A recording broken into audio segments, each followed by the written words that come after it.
Hello and welcome to the World News. I am Chidera, Rosecamille, Aneke. Here are the headlines. Federal government set to approve 2 COVID-19 vaccines. Parliamentary Staff Association of Nigeria declares indefinite strike across the 36 states and FCT. United States condemns regime Russian airstrikes in Syria. Details shortly.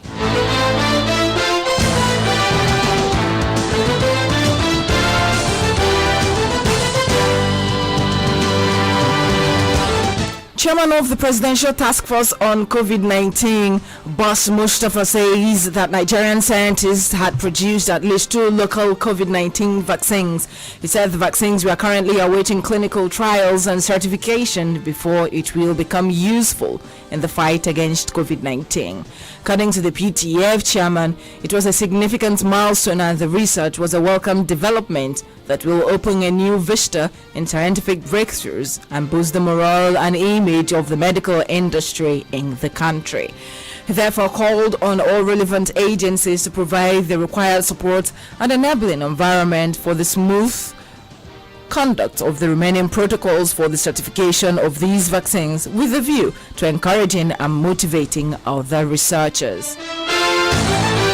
Following Senate President Ahmed Lawan's statement on leaders of the Southeast region to move to the center of Nigerian politics, the chairman of All Progressives Grand Alliance Imo State Chapter ABGA, John Iwuala, has urged Igbos to join the fight for the Southeast to produce Nigeria's next president. In an exclusive interview with Darling FM, Iwuala challenged stakeholders from various political parties to join forces in zoning the 2023 presidential election ticket to the Southeast. In a central politics, is it when the Igbos join a particular political party? I don't see it like that. What I see for Igbos to play a central politics is for the Igbos to be one, irrespective of your political party. Wherever you are, you think of the Igbos. For the Igbos, when we are saying now that it is Igbo presidency, for every political party to fight within his own political party to make sure that the presidential candidate of his political Rochas Okorocha's elder sister, Geraldine Obinali. The government's position was declared through a public notice issued by the management of Imo State Housing Corporation and made available to journalists in Owerri. After enumerating the number of affected 49 plots, the Housing Corporation management notified those who have transaction on the numbered plots to visit the Imo State Housing Corporation with original papers for ratifications. It will be recalled that Governor Hope Uzodinma, in a recent radio and television live program, assured the citizenry of the determination of his administration to recover all ill-gotten properties illegally acquired by any individual, no matter the person's status in the state. Youths of Imo North Senatorial Districts have staged a peaceful protest at the office of the Independent National Electoral Commission, Aneke, Owerri, over the by-election held in December 2020. Leader of the group, Sam Okara, who spoke with journalists during their protest, called on INEC to declare the PDP candidate, Emmanuel Okewulono, winner of the election. Okigwe Zonal Youth Progressive Alliance demands that Chief Emmanuel Okewulono, yes, of People's Democratic Party, yes, be declared winner and issued certificate of return that 3 months after by-election, INEC has refused to do the right thing. Yes. The people of Imo North have continued to be denied their constitutional right to be represented. No candidate of APC participated in the election, and a political party who does not have a candidate cannot participate in an election or win any valid votes at all. Let me quote section 141 of the Electoral Act that provides that no court or tribunal shall in any circumstance declare a person winner of an election in which such person did not participate in all stages of the election. Receiving the letter, INEC Protocol Officer Okoli Michael promised to send their message to the Resident Electoral Commissioner, Professor Francis Ezonu. I am going to hand it over to the management of the commission. So I think the management will look at the letter and then they will respond accordingly. Thank you very much. Aneke declared APC winner of the by-election, which the commission did not return a candidate from the party, saying its decision on what it described as several court orders for and against the two major contenders. National leadership of the Parliamentary Staff Association of Nigeria has declared an indefinite strike across the 36 states and the Federal Capital Territory (FCT). At a press briefing in Abuja, PASAN National President Osman Mohammed directed members of the union to embark on an industrial action from today, the 23rd of March 2021, until full implementation of letters of our Constitution as provided in Section 1213 of the 1999 Constitution of the Federal Republic of Nigeria. According to the PASAN president, the union has been magnanimous by allowing ample time in the last 2 years for the government, through the Presidential Implementation Committee on Financial Autonomy for State Judiciary and Legislature, to implement the provisions of the Constitution. He added that members of the union have run out of patience and have resolved to put an end to further delays to the implementation of the Financial Autonomy Act.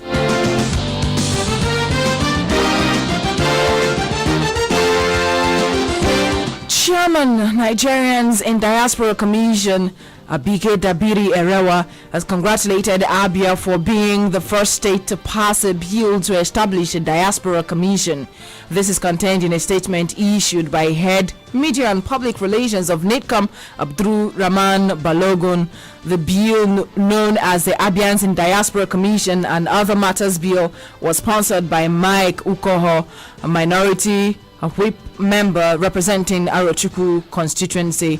Dabiri Erewa expressed appreciation to the Abia State House of Assembly for passing the bill and described the state's governor as diaspora friendly, while lauding Special Advisor to the Governor on Diaspora Matters and Special Duties, Ngozi Ogbonna Erondo, for the diligence and consistency in ensuring the passage of the bill. She called on other states to emulate Abia State government in establishing a Diaspora Commission. This is 107.3 Darling FM, where if you are just joining us, you are listening to the world news. In the news, federal government set to approve 2 COVID-19 vaccines.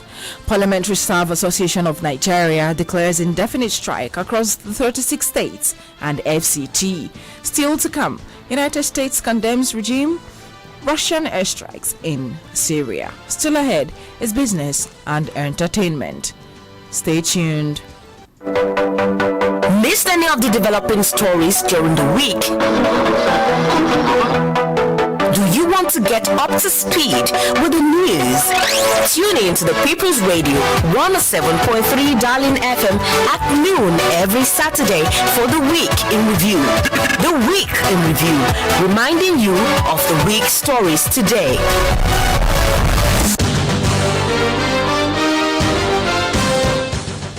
You're welcome back to the world news on 107.3 Darling FM. Now to the foreign scene.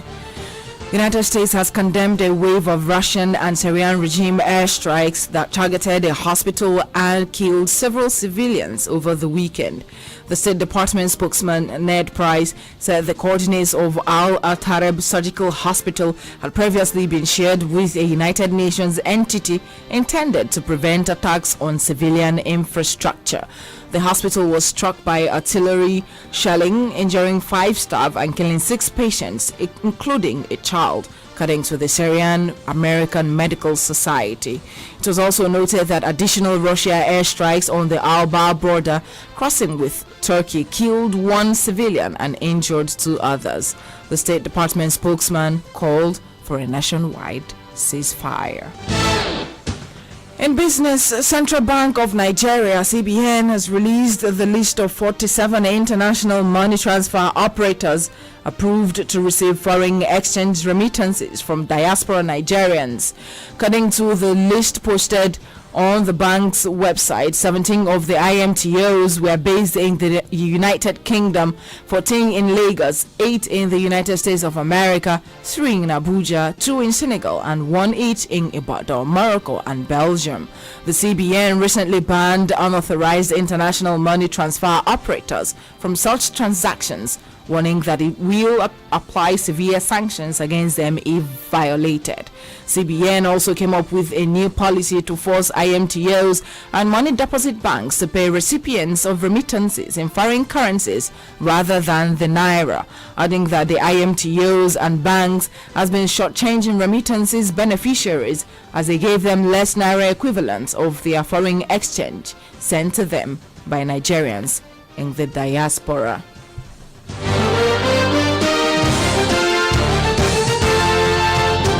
In entertainment, Keanu Reeves is set to produce and star in a live-action film adaptation for Netflix.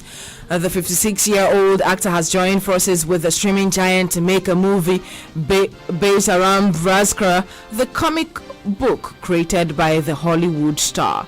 Still on entertainment, a 27-year-old rapper and singer AJ Tracy has announced plans to drop his second studio venture, which will be the follow-up, to his 2019 self-titled record. The album Flu Game is set to be released on April 16th, 2021.